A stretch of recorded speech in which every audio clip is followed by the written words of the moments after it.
wait for like a couple of minutes. Okay, well, it started recording, so begin whenever you want. There's no rush or whenever you're ready. Okay, good morning from Vancouver. Good evening from London. Thanks everyone for being here. I'm super excited to have Shamir here. So after moving from his career with brands such as Barclays Wells and Spreadco, Growth Gorilla's founder and managing director, Shamir Sachdev, struck on his own and build a fintech growth marketing agency, Growth Gorilla. The agency focuses exclusively on catalyzing growth for courageous fintechs. I am Nabi, demand generation manager at Rails and ambassador at Fintech Marketing Hub, and I'm super excited to have Shamir here.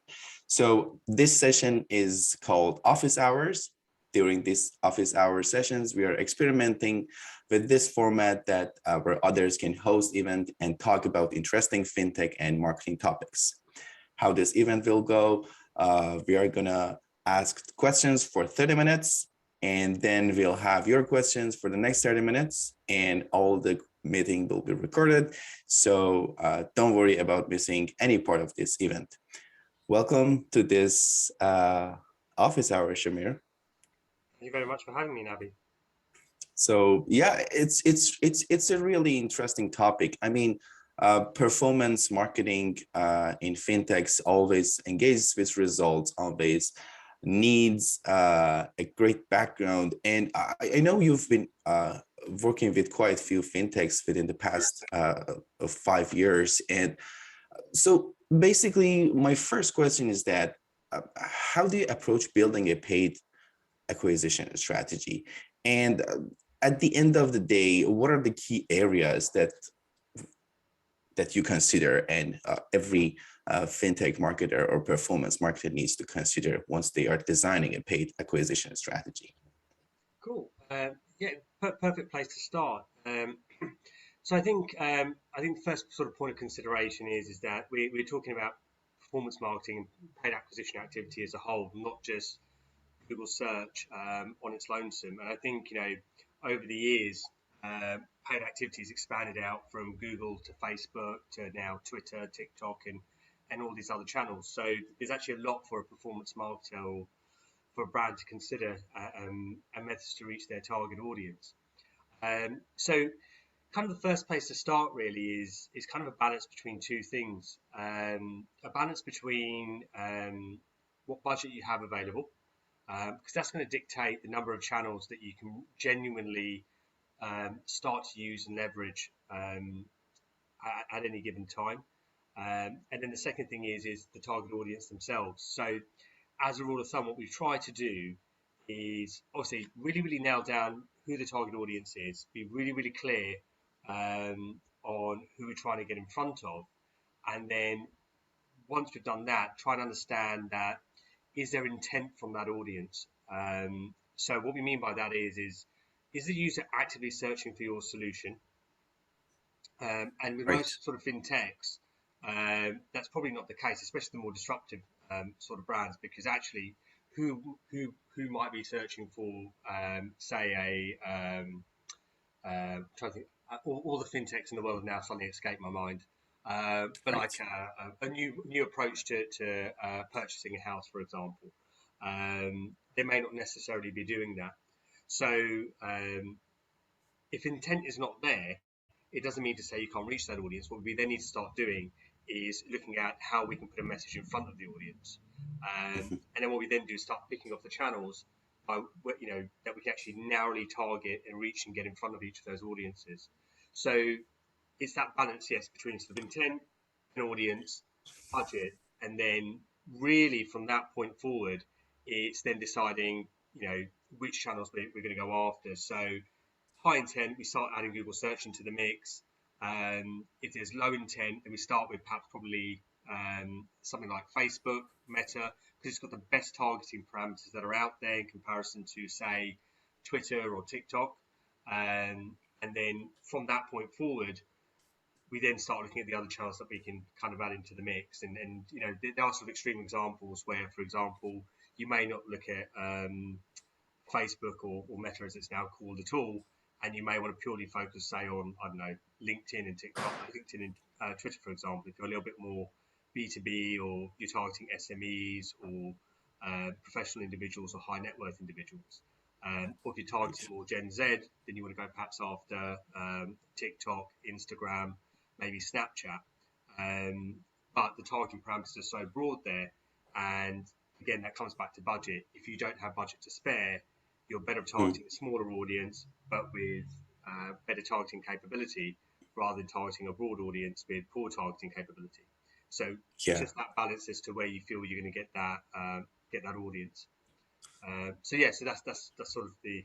I can talk more about that if you want. Yeah, this balance is I think it's pretty much everything. I mean, finding this optimum point to picking the channels, to picking the budget, and picking like the right messaging for low intent and high intent channels. You talked about low intent channels like social platforms, like social media platforms. What do you think is important in creative design or like messaging design while we are moving forward with these channels? I mean, they are low intent, so they need to be attractive. They need to seem enticing. So what makes them good? What makes these type of ads optimize in terms of messaging and creatives? Cool. Yeah. So one of the biggest levers that you can pull at the moment is creative. So again, we'll talk a lot about Facebook on this, just because they're so far ahead of all the other social channels. Yeah. So Facebook are slowly stripping away targeting parameters, and they're forcing brands to rely on their algorithm. But just for the record here, I'm not saying stick up an ad and let Facebook's algorithm work it out, because you'll be tens of thousands deep before you start getting in front of your audience. Yeah, the creative is really, really important. So a kind of good starting point, in my view, is that we start all of our clients off with static ads. There's always this big need and want to do sort of really crazy sort of animated ads and GIFs um, and 2D animated ads and things like that. But they take quite a bit of time to pull together, right? So a good place to start is static ads. Be really, really clear on. There's probably 2 or 3 types of ads that you can put in front of people. So you can have sort of like a brand message, which is promoting the name of who you are, and a learn more sort of ad. You've probably got like a problem solution ad. So hey, you're suffering from this problem. This is our solution to it. Click to find out more. Or click here to download the app. And then you've got a product focused ad that you can put in front of people. Hey, these are the features. Come over to the App Store and download. But fundamentally, you can fit basically like 4 things on an ad. That's the reality of it. You've got pretty much your logo, a call to action, the image itself of some sort, and then the headline copy. And if you're kind of like us, where you're sort of like thousands of ads deep, there's only so many ways that you can rearrange it. Yeah. But getting the basics right is really, really important. So I think first and foremost, it sounds silly, but bright colors stand out. We literally just ran some activity for a client, and we had to kill off some black ads, even though they look really, really swish. And then we swapped them out for some green ads, like lime green sort of background, and the click-through rate just improved immediately. Headline is really, really important as well. Snappy, be to the point, don't be wishy-washy, don't get too creative. We're direct marketers, right? So you're not trying to, you're not going to be a runner-up in the Drums Awards for best creative ad here. That's not what we're trying to do. We're trying to get the message of what you do to the audience as quickly as possible, and so they understand what you want to do, especially in the early stages. If you're sort of startup, scale-up stage, you need to be doing that. Further down the line, you've got brand campaigns run across multiple channels. You've got out of home, and your brand is synonymous with the service. Different story. But certainly in the early stages, just think about being really, really sort of direct with your message. And then once you kind of nail down the message and you've tested out lots of different versions of the message, you can shake up the ads and try different variations of them. So you can do Yeah. illustrations, you can do stock photography, you can even try and do versions of memes, before and after type of ones. They're all different variations, and different ads will work in different circumstances. I think what you need to do is get a baseline, keep it simple to begin with, and then thereafter that, start A/B testing across the different variations. And then from that point, find out what works, start testing out variations of those, and then once you've got a baseline and you've nailed down the message and you've nailed down the audience, right, now's the time to start investing into slightly more exciting ad versions. So GIFs, animated ads, 2D animation, that sort of stuff. That's the way to go. And then Yeah. you can maybe test the hell out of those as well. Yeah, exactly. It's really interesting that, like you mentioned, that don't be too creative with the messaging. Start with basic creatives, start with basic messaging, and start improving it. So it's been always my question. Like I'm still trying to learn about it too. Like, okay, once we decided like which channel and what type of audience that we are going to target and use, and like what would be right messaging for those channels, where should we send the traffics? I mean, what's the basic difference between the landing pages that we are sending our high intent traffics or like low intent traffics? What's the destination looks like? How is the difference between these channels in terms of our internal resources? Okay, so I think there's a few ways to split up the audiences here. So we've probably got a mix of a crowd that's sort of part B2B and part B2C. So your B2C audience, you've kind of got two destinations really where you can drive users to. One is if you've got, if you're an app, your app only, then really the most cost efficient place to drive your traffic to is your app store. And then with that, you can just make sure that your app store page is optimized. And what we try to do is try and treat the app store page like a landing page. Make sure the images that are on there are in line in terms of brand with the ad. So you get control over that page. And then just make sure that the way that you're describing the app is in line with the way that you're describing the app on the ads. The app and the description that's in there. Then loads and loads of social proof, really good quality images. See if you can put a video on the first image on the app as well. And then just make sure that those reviews look good and that the page is presentable. An empty page is not going to get you conversions. Obviously, the other place that you can drive those users into is a dedicated landing page. Now, depending upon the channel where you're driving users into, so platforms like Facebook and Twitter have got specific app installation campaigns. Like LinkedIn and Google search. I mean, we're not going to talk about Google UAC for a second because that's a different kind of fish, but Google search and LinkedIn, you want to drive them into custom landing pages that are in line with the ads that you're creating. And really what you want to do is that you want to group up your ad types and then send them to specific landing pages. And then obviously the big question has always been, why can't I just send it to a homepage? Because your homepage is going to ask your users to do maybe 3 or 4 different things. We just want to make sure that they're really, really focused on doing one particular thing. Equally, having said that, in the one thing the pandemic has done is create a product market fit for QR codes. Never have you ever had a reason for a QR code until the pandemic, right? So what we have found is that there's been really, really good traction with using QR codes for desktop landing pages and then using that as a way to then drive users into the App Store.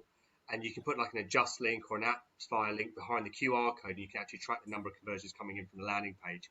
So to a degree, there is an amount of attribution there. So it's pretty cool. I mean, we've even tested out putting it on banners as well. And that's worked quite nicely as well. So if you've got desktop banners, you can put a QR code on there, hold your phone up against it, and then get users coming in from that. I think you've got to create a little bit of flexible attribution on that. But if you've got a bit of budget, you're willing to give it a go, it's worth testing. Yeah, it's pretty smart. I really like the idea. I mean, just running desktop ads and showing them QR code, and then like you have them downloading the app.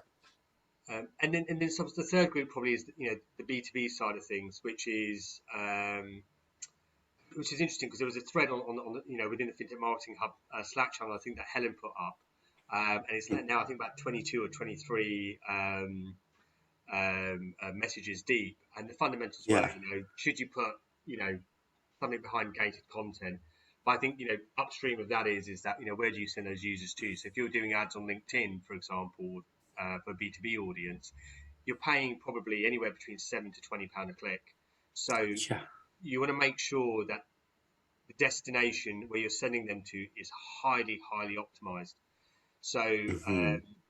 what we try to do is align the audience with the product, and then the ad type, and then drive them into a landing page. So if you think about it, we might have, say, we're targeting, say, CFOs at tech firms for Hmm. I don't know, a finance product of some sort. We want to make sure that that landing page is talking specifically to CFOs in in tech firms about this particular product, and then have a call to action. And then that way we try, we're optimizing the conversion points. And I think sort of main ingredients, make sure the headline's on point. You can, probably create a template and then mix and match between different audiences, but make sure that, the hero image, the headline, um, the actual image of the product is on there. Social Hmm. proof, really, really important as well. And keep it punchy, keep it to the point.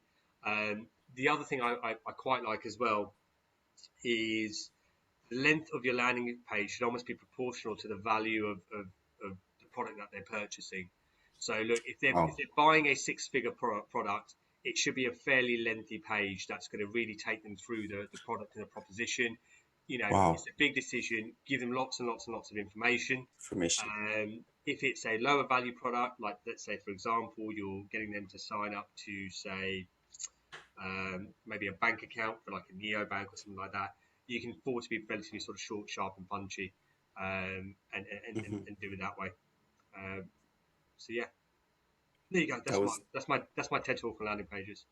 Yeah, so basically you've talked about like optimization and how these landing pages are kind of converting. So let's talk about conversion. Let's talk about moving those users down to the funnel. How do we drive them to the funnel once they are not even converting after their first click, second click, and the ad frequency also goes up. So how do we convert them? What are the tactics over here that can boost up the conversion? There's a bit of maths that goes behind this, right? Yeah. If and I'll kind of give you an example. We've got a client whose landing page converts at around 60-65%. Having done the math, it actually is more cost efficient for us to just acquire new users constantly and push it towards the page than actually do any remarketing at all whatsoever. But that's a very, very Wow. unusual circumstance. Also, that's a brilliant example of product market fit, by the way. Mm-hmm. Assuming you've got a conversion rate of say, I mean, if you've got a conversion rate of below 10%, you've got a problem with your landing page. If you've got a conversion rate sort of in and around sort of the 20% mark, if it begins with a 2, you're probably in the right area. And if it begins with a 3 or more, you're doing a good job.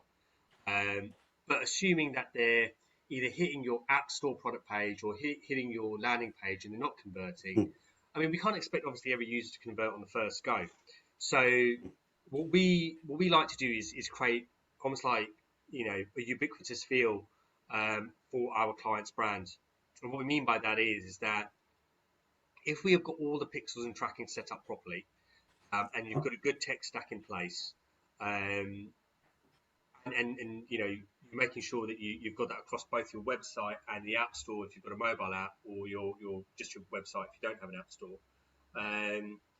First and foremost, you should be measuring the users across the entire funnel using some sort of product analytics platform like Heap, Mixpanel, Amplitude, and then posting Yep. back some data back into the paid media channels. You can also do Yeah. something similar with AppsFlyer for your mobile app as well. And then really, as your campaigns develop and you're pushing more and more traffic, really as we start developing pools of traffic, what we then want to do is Mm-hmm. target those audiences. And platforms like AppsFlyer will almost centralize that data. So theoretically, you could drive in traffic from one platform and then remarket them on another platform. And so if you're driving the traffic, say, from Facebook or TikTok or wherever, you can then create pools based upon an event that occurs and then start hammering them with remarketing across all of the channels. Across channels. And then there's lots that go into that mix. So, you might be remarketing them on across the meta platforms, Google banners, YouTube, Twitter, TikTok, and pretty much any other channel that you can think of at that point. But you're then hitting an audience that has engaged with your brand and has showed an interest. And then as time goes by and you're pushing users down the funnel, you should then be creating remarketing audiences for each of those. True. Just on the other point, while you have that data, what you should also be doing is posting that data back into your advertising platforms and creating lookalike audiences as well. And then that will, again, it works best with platforms like Facebook because they're so mature, but that, and Google to be fair as well. But that will allow you to go find more of the audiences that look like the audiences that you want to go after. And then you keep on doing that until you really, you're in a position that your target audience across these platforms has become really mature, and that's when you start to see your CAC sort of decline. And your campaigns start reaching maturity. And at that point, what you'll also find is that you'll be in a position where you've actually then demonstrated product market fit, channel market fit, and that's where you can really start pushing some cash into the campaigns. Sorry, I kind of veered off on the remarketing stuff there. No, it's really interesting that you mentioned like all those cross-channel tactics that could help us to increase the engagement and diversify the message and diversify the channel. Because like once you're running ads through Facebook, I mean, the whole messaging and the whole approach is much more different than once you're running ads through TikTok. So diversifying the message and at the same time targeting the same user with different messaging not only improves their engagement, but also helps them to learn better and learn different aspects of our product, and then they will be most likely to convert. So other than Google and Meta channels, what are the other performance channels, I mean performance marketing channels, that you suggest for fintechs to consider? Yes, I think this question is really, really pertinent given the current landscape. Probably more so for the bigger brands, because as we enter this sort of bear market, marketing budgets are going to be cut, and money is going to be taken out of sort of perhaps more traditional media where there's less attribution. But the question then becomes for a marketer, what other channels can you use? So yes, Facebook, Google, but TikTok is the one that's on everyone's mind at the moment. And going back to the question around surrounding ads, native ads are working best there at the moment. But then there's also things like Snapchat, obviously Twitter, you've got LinkedIn, you've got Pinterest, and then you've got things like Spotify as well. So there's a lot out there, and some of those channels you can actually pick up traffic for quite cheap. Right now, Snapchat, TikTok, and Spotify are really, really cheap for traffic. So even if you've got a lot of leakage, what we're finding in TikTok is there's a huge amount of leakage, but comparatively to Facebook, it's coming out there or about, similar for cost of acquisition. Obviously, if you're targeting Gen Z, then it's the perfect platform for it. Outside of that, you've also got programmatic solutions. So you've got things like just sort of display programmatic to begin with. So think Google Display, but without the restrictions really. Great for crypto, because you're not hampered by Google's restrictions or Facebook's restrictions. You can do whatever you want there. But then you've also got things like programmatic solutions for promoting ads onto podcasts as well. So if I was a B2B brand right now, I'd be looking at podcasts that I could, yes, get organic content and get someone on there, but also at the same time, serving ads within a podcast that I know that my B2B audience is listening to as well. And then I know it's not quite performance marketing, but I think the other two channels that are probably worthwhile noting at this point is, well, this kind of borders performance. You've probably got the influencer channel, which is Hmm. effectively better looking affiliate activity in reality, because affiliates a performance Yeah. channel. I think that's going to be huge coming over the next sort of 12 months or so. I think that's going to be absolutely massive. It's a great way to get in front of your brand, really, really targeted, great authenticity, can do it on a CPA model, can track it Hmm. as well. And micro influencers are, I think there's massive amounts of arbitrage to be done there, because they're not charging the same as much as macro influencers. They've got a direct reach, it's just not that scalable. Exactly. Big opportunity there. And then the other one is TV on demand. So there, it's actually for reasonable and medium-sized budgets. It's a really, really good way to get in front of your target audience based upon location, interests, net worth. Right now, if I was a wealth brand, I'd be looking at ITV Hub and Channel 4 OD at the moment. Um, so, um, so yeah, sorry, I got distracted there. My apologies. So yeah, that's a great channel to look at, and then overlay that, with Yeah. geographical targeting with your social channels, and you've got a really robust Hmm. performance campaign. But only if you've got good analytics, though. So I just want to emphasise that. Like, all of this Yeah. is absolutely almost irrelevant if you haven't got good tracking in place. And Hmm. we've got a bit of a handout that we give to clients, but I can share that on the group Hmm. for everyone to look at as to kind of like what we recommend. Yeah. And you mentioned the restrictions once you were talking about Google and let's say Meta channels. Um, Are those restrictions are about like compliance or regulatory, or if they are there any compliance considerations for fintechs? Yeah. So I think the biggest ones are for investment platforms, and I'll include crypto into that as well. Hmm. Um, so with crypto at the moment, you can advertise on Facebook if you are regulated by one of their approved regulators on their list. I think there's 22 now or 23. But again, Hmm. I can share the link that's on there. Yes, Um, please. on Google though, you can't advertise crypto. Well, this is the thing. You technically you're not supposed to advertise crypto, but you are allowed to in the US and Japan. Outside of that, Google don't really regulate it. If you're Really? explicit and aggressive with advertising crypto on Google, they will pull you for it, but it's blurred lines. So Wow. Okay. it's um, so yeah, it's a bit of a grey area.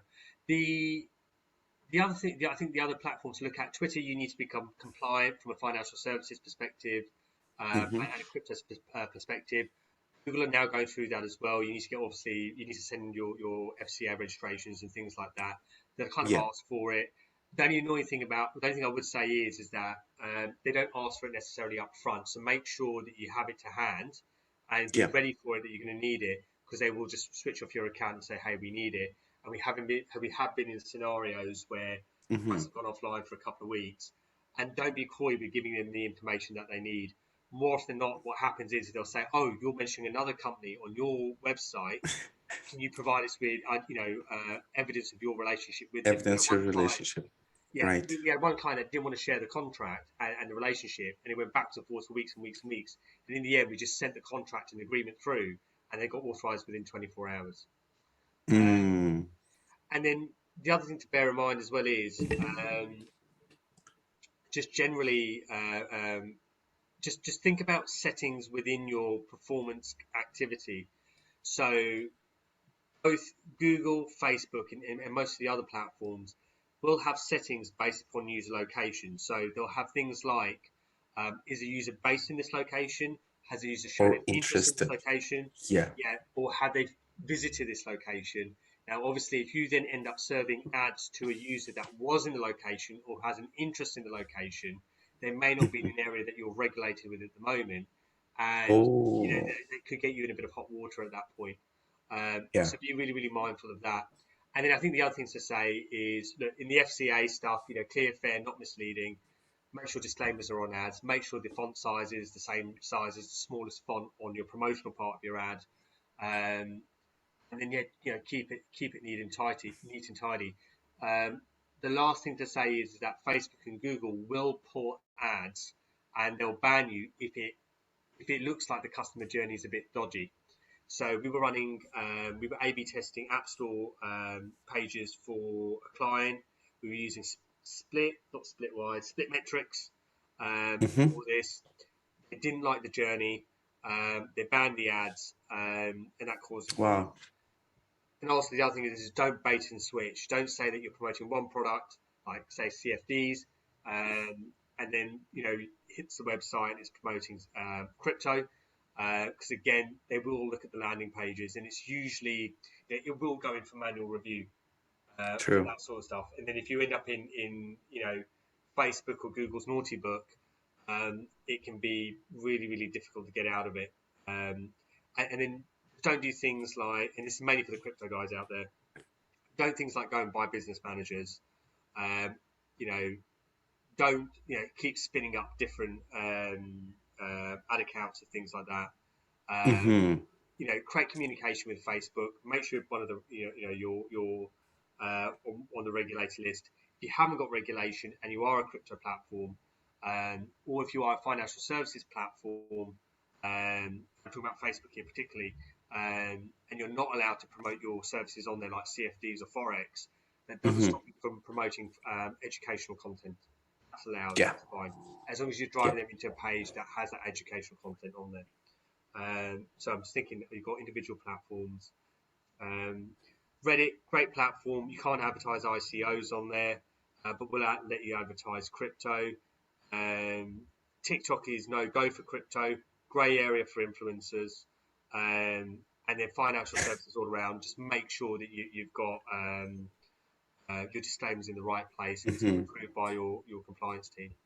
And that's it. And then just be oh yeah, locations as well. Spain, you can't do any more than 100,000 impressions of an ad, and then Really? you need to send it to a regulator.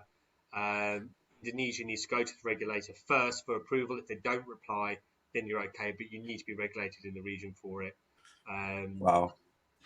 yeah, there you go. And Latin America and Africa is basically a free for all. Yeah. There you So that was pretty in detail, and I really liked how you were kind of differentiating different areas and also different type of ads.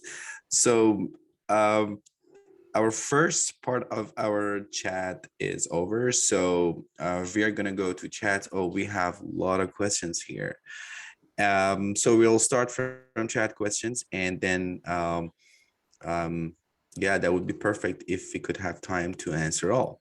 Yeah, of course. So, question one, is it worth doing paid ads via Facebook for the technical B2B audience, like CTOs or CFOs? Short answer is yes. Your sticking point is going to be how do you target that audience? Because um, Facebook doesn't have, or it has rather poor parameters around people's job functions, seniority, and brands that they're working at. So you're probably going to have to stump up the cash to reach them on platforms like LinkedIn, and then drive them into a landing page there. And again, make sure the Facebook pixel is set up on that landing Mhm. page.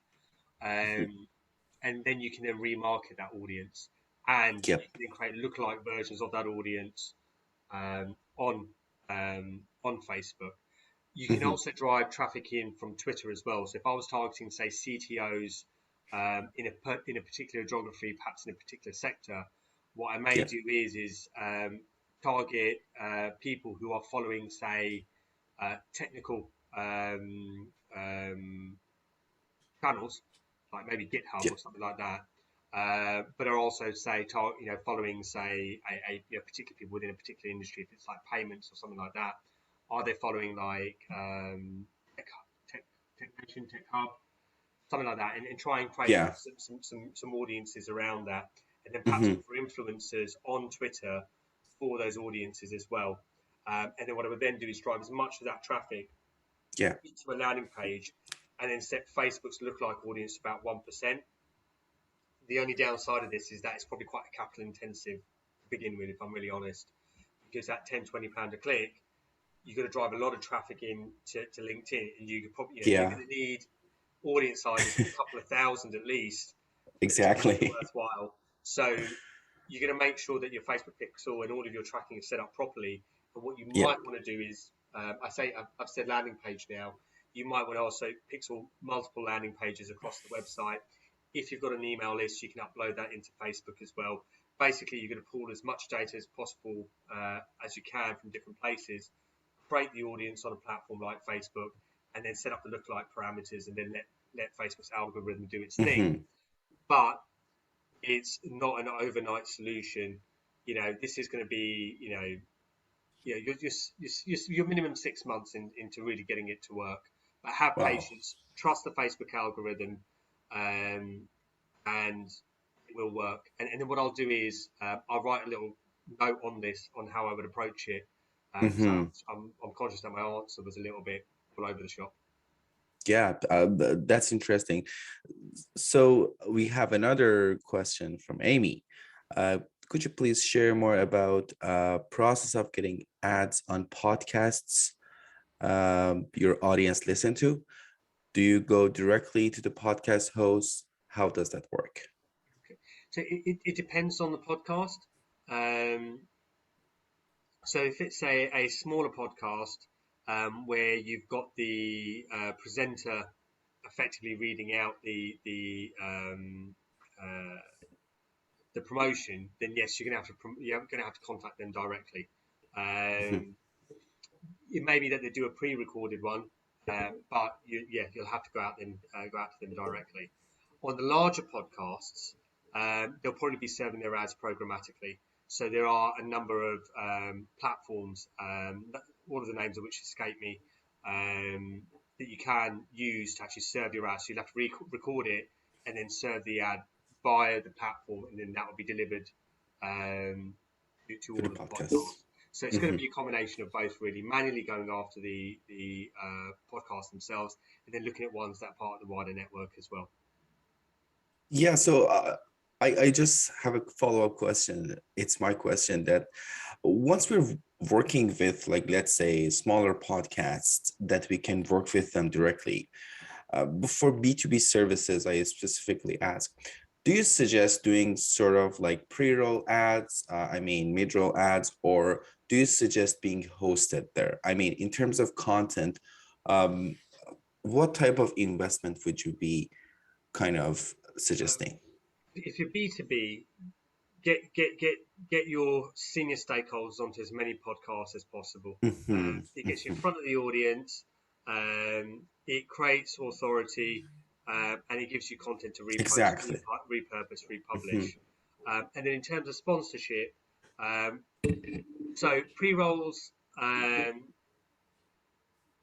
think mid-rolls are better, because people will skip a pre-roll. Yeah, people Mid-roll, used to skip. yeah, this is the same with YouTube ads as well, and for actually any sort of video ad that you get. Actually, you always go for the mid-roll ads, because if a user is 50% or 25% of the way through a recording of some sort, they're interested in the content. Mhm. So they're probably a more hardcore listener than those that who are just going to listen, who are just there for the first 5-10%. Exactly. So you get Nice. better bang for your buck by doing the mid-roll ads across video, podcast, wherever else, and sometimes they'll be cheaper as well. Mhm. Another question. So apparently this podcast thing is pretty interesting. So we have a follow-up question from Gabrielle and asking, how do you figure out if a podcast has your audience? Aha. So I could give you a really, really long answer. I'm going to give you a short answer. It's called Spark Toro. It's about $50 a month. It's built by the guy behind Moz, Rand Fishkin, his name. Yeah, Um, I guess so. Basically, if you plug in some targeting parameters, it will give you a list of 50 or 100 podcasts that are listened to by your audience. It's Hmm. brilliant for creating audience-based targeting. So you can go in there and you can put in, you could say, if you know that there's one channel, I'll be really, really cheeky here. So we do a bit of paid activity. So we know that there's a particular brand that has a lot of fintech followers out there. They're a management Yeah, consultancy. So we basically shove that into Twitter, shove that into Spark Toro, and then got a list of all of the Twitter handles that these followers also follow, and then also a list of nice all of trick. all of the podcasts that these individuals follow as well. And then we ran a campaign to then target people who follow those podcast Twitter handles and as Twitter followers. But yeah, you Yeah, can basically use Spark Toro to find and make a list of all of those podcasts that are out there. nice, nice. That was a pretty cool trick. So, basically, the next question is around, I think, finding the target audience for B2B companies. So basically, we have a question from Helen asking, I'm interested in Shamir's advice on growth marketing hacks for B2B companies who need to reach senior level decision makers just at the right moment. Obviously, data insights plays a bit part in that, but what if we don't have much useful data? Oof. Okay, that's That's really tough. see, I don't know. I don't know if this is a hack. I think I've got to understand what data you Is do. there a hack though? Um, yeah, there is. I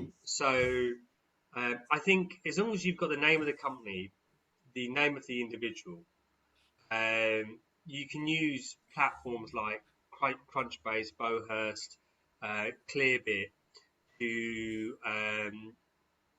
perhaps stitch together some data to give you an idea of what their email addresses are. Yeah. And then you've kind of got a choice at that point to do a few things with it. Um, you can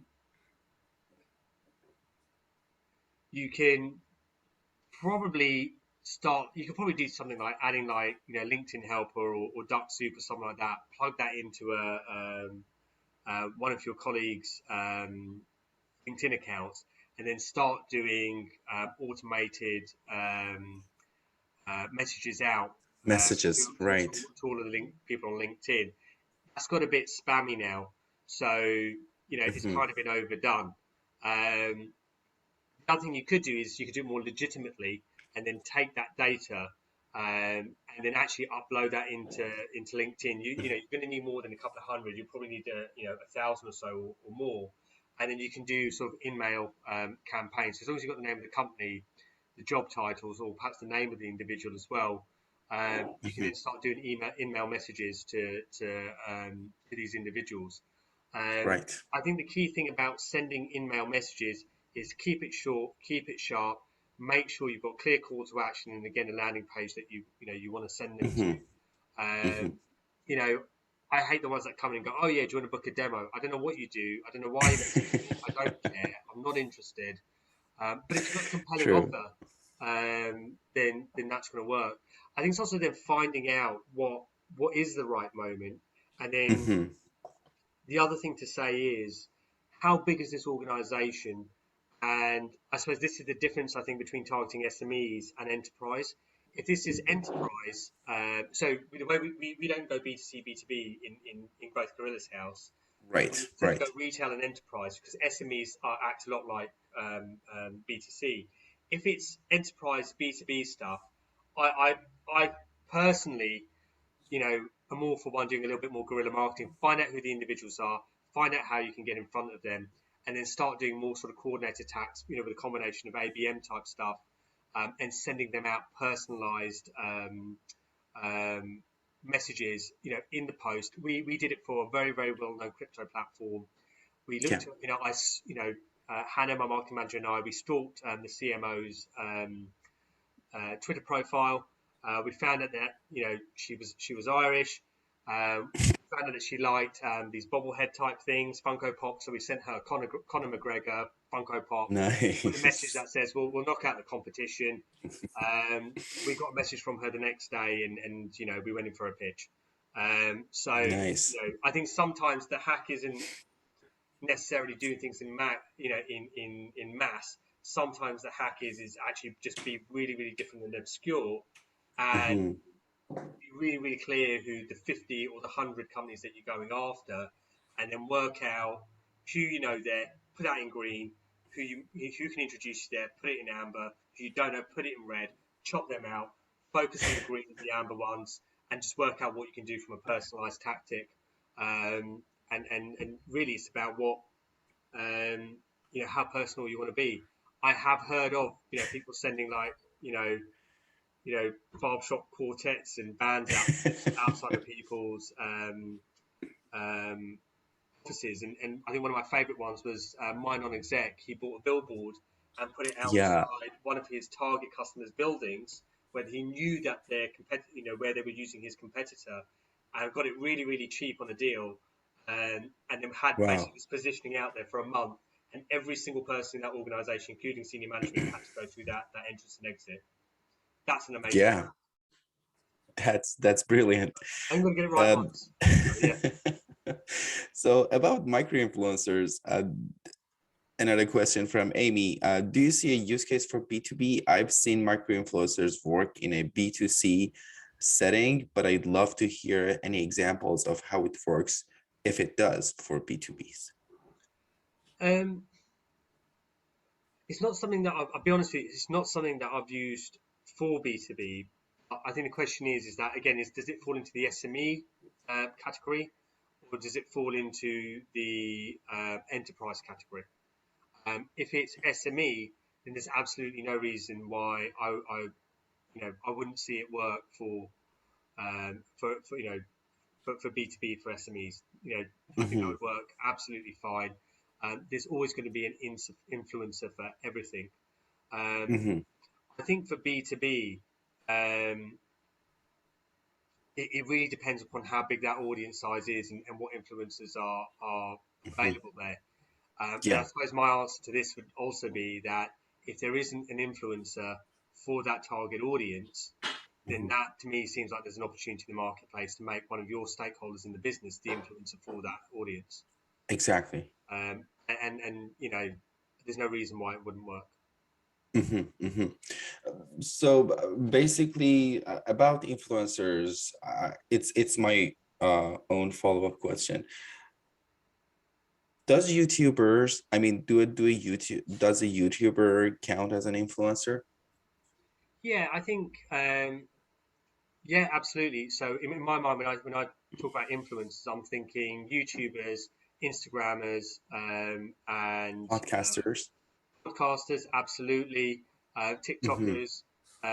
Well, going back to the point actually, to Amy's question on the B2B stuff, if podcasters count as influencers, then that loops back to into the podcast conversation. That Exactly. yeah, if you can get a stakeholder on there, or you can get like a um, maybe do some sort of case study or do some sort of round table with a influential podcaster in your sector, Mm. or perhaps arrange some sort of series that you could do Yeah, with them, fireside chats. or fireside chats, then Hmm. that's doable. I think you've just got to get creative. So we're hiring for an influencer marketing manager because or head of influencer. We're going to be launching that out, and I interviewed someone on Friday and on Monday, sorry, and one of the ideas that she sort of straight away came up with, and she said, "Oh, are you doing launch days for your client?" And I was like, "Well, no, we're not doing that at the moment." Oh, well, we could get a bunch of influencers in and get them documenting the whole process for an entire day. True. You get loads of reach and loads of content out of it. I don't think it's any dissimilar for a B2B brand. Yeah, yeah. So about regulations, and we have a bunch of questions. So how do we keep track of all the regulations, and if there is any good resources to make sure that uh, we get it right. Okay. The truth. So from a platform basis, we've got a list of all the platforms that let us know what we can and can't advertise on each of those platforms, because we Okay. have to do it. From a Okay. country to country basis, that's been more through a process of, I suppose, if I'm honest, experience, having worked in the sector for quite some time. Mhm. So, is there a central resource that we know, that I know of? No. This is more in probably our heads, to be honest with you. We probably should put it in some sort of matrix. Um, I'll, I'll I'll I'll make a note of that, and I'll see what we can pull together. Yeah, great. That would be perfect if you could send the resources to the Slack channel. And we have the last question here. What platforms do you feel is best to target financial service decision makers today? And what platform do you think will be more effective in 5 years' time? Right, financial services decision makers. We assume we're talking about senior decision makers at financial services firms and True. fintech firms. So if you go in financial services to LinkedIn, that's your primary way to get in front of that audience. Right? When we say target from a paid aspect, expensive though, but good quality. If you're talking about fintech, senior decision makers in fintech organisations, Mhm.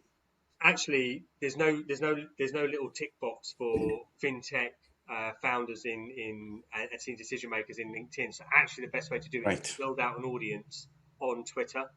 That's kind of the best way of doing it, Mhm. and get from it. The only downside is with Twitter is that the conversion rates are notoriously quite poor. True. So great for targeting, poor for conversions. So you probably want to have a good mix of a paid and organic strategy to get in front of them. And then also think about going back to that conversation around intent and audience. And then actually back to the previous question of how do you catch the individual at that right moment when they're making a decision. Yeah. Think about when they have that intent and when that intent arises. So what's that trigger moment? And if you can think about that journey, you'll find that they'll start searching for particular things. Mhm. And if you can find out what they're searching for, and you start hitting those key terms on platforms like Google Search, and then you Right. drive them into a high quality landing page, and then actually, I'll finish my thought first. You have an opportunity of converting them, and actually, just to plug our Minter services, actually, to be honest with you, that the content that she's producing, that's conversion focused stuff, bottom of the funnel stuff, is all about that, and that's how you won't get necessarily massive volumes on it. I might be wrong actually. She might shoot me for saying that. Yeah. But you will get people at high intent. It's about finding where that trigger moment is. How do you find that? Speak to your customers. Ask them about their journey. I personally, we tend to get contacted 2 to 3 months after the company gets funded, and Interesting. you can time it to the day. We had 2 inquiries in the same week from fintech companies that got funded, and the only way I realised it is that I was just searching something in my inbox, and I found that they got funded the same week in Crunchbase, and then 2 months later, 9 weeks later, they both inquired with Growth Gorilla for services. Nice. So Nice. cool. That's interesting. Cool. So we don't have any questions anymore. Do you have any closing statement? Do you have any last suggestion or like consideration for all the fintech advertisers out there? Data. I think just talking about. I think this market is let's just talk about that. As much as this sort of evergreen content, just in terms of where we are right now, data is your friend. And I think as long as you've got your analytics and tracking set up, you're collecting that data. Once you've got that data, and then you're interpreting that data in the best way possible and finding those insights, that's how you can still that's how you can still scale your business effectively. If you haven't got that in place, then you know you're going to be at a loss. And be creative and be ballsy. 1% changes, aren't going to move the dial. Look at those. Try and do the things that are going to move the dial 10%, 20%, 30%, 50%. Mhm. Great. That's it. So thank Can I- you. That can was I a great ask conversation. One Yeah, quick sorry. question to Shamir. What do you think of Thursday? Are they, because you just said be ballsy, be, courageous. What do you think of courage do you know Thursday, what they've been doing with their guerrilla marketing? Yeah. What do you think? Is that too much? I think it's absolutely fine until they score that own goal about the freelancers should do work for us for free, Oh yeah. right? Yeah. They should have really tested that out amongst a small audience. They clearly got some big ideas, being bold, Mhm. and I think that's brilliant. But there's a point at which I think they just need to sort of sense check with an audience, and it might just be worthwhile doing that, especially if you're going to put a lot of dough on the line. You're going to get Mhm. a lot of eyeballs on you. Pilot it in a safe environment first, or just do a survey. Like we I would say we can put you in touch with a market research agency that will run a quick survey for you for 500 respondents for A low digit test. thousands. A Yeah, test of that. And they're very affordable, yeah. FYI. Do that. It's worth the money, and you'll get some brilliant insights out of that. The other thing to do, just on that point, you're talking about Thursday, is the Paddy Power route, which is go buy 6 locations somewhere for as a bit of a deal, put something marginally offensive up, and then take lots of snaps of it and put it on your socials. It worked amazingly, but Paddy Power ended up on 2 out of 3 strikes from the Gambling Commission, I think, and they have to run Wow. all ads past the Gambling Commission before they're allowed to put it live. But they've got a chief mischief officer, and we're all talking about Paddy Power here now, so it does work. Nice. Interesting. Nice. Great. Anyone has any questions? I think we're good. No. Yeah, very good. And thank you, everyone. Thank you, Shamir. That was a great conversation. We had a really good office hours. It's gonna be the first. It was the first episode. So again, in office hours, we are experimenting this format where others can host events and talk about interesting fintechs and marketing topics. So if you're interested to do your own office hours, let us know. Don't forget to follow the conversations in fintech marketing Slack channel, and have a good rest of your day. Awesome. Thank you both for having me. Take care. Here. Bye. Bye. Cheers. Bye.